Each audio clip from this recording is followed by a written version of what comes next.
Hey guys, it's Renee. For today's baking video, we're going to be making some cookies. I'm just going to start with my cookie dough recipe. I do have a recipe on my channel if you want to check it out. It's super easy. But then I'm just going to be taking my rolling pin with my space bands and I'm just going to roll my dough. And I do have a DIY on this one as well. I'm just going to use this round cookie cutter and I'm just going to cut a few cookies.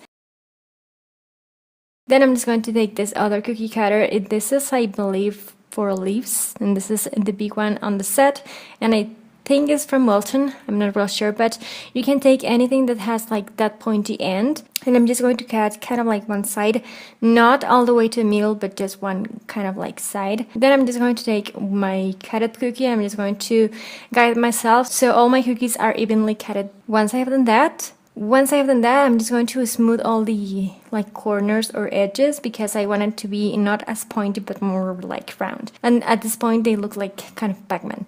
But we're not going for that in this one. Once I have done that, I'm just going to take a straw.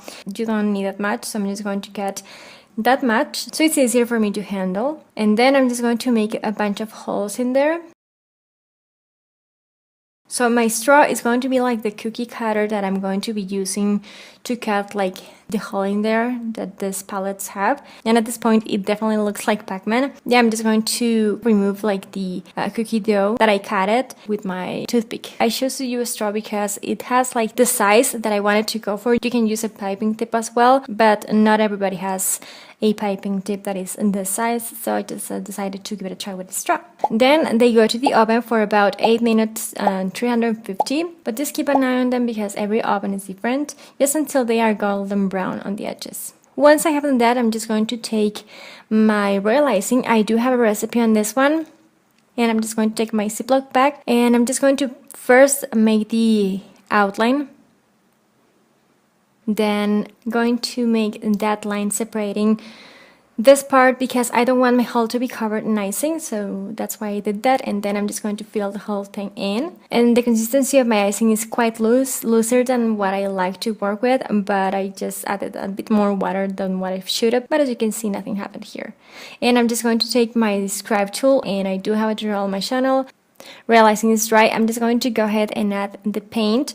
For that, I'm using different shades of like realizing, but with different shades of like food coloring on them. And my consistency of icing it's a lot stiffer. I went for this consistency because of how I kind of visualized acrylic paint on a palette, and you want to kind of like make it not as loose. I'm real sorry about my hair. I know it looks kind of gross. Hopefully it doesn't really gross you out.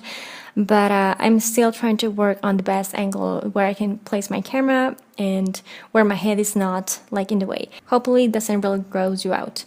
And I'm just going to carry on with all my colors. And I'm using red, yellow, green, blue, and purple. My purple was a lot looser because, again, I was using a lot of water and I was running out of it, actually.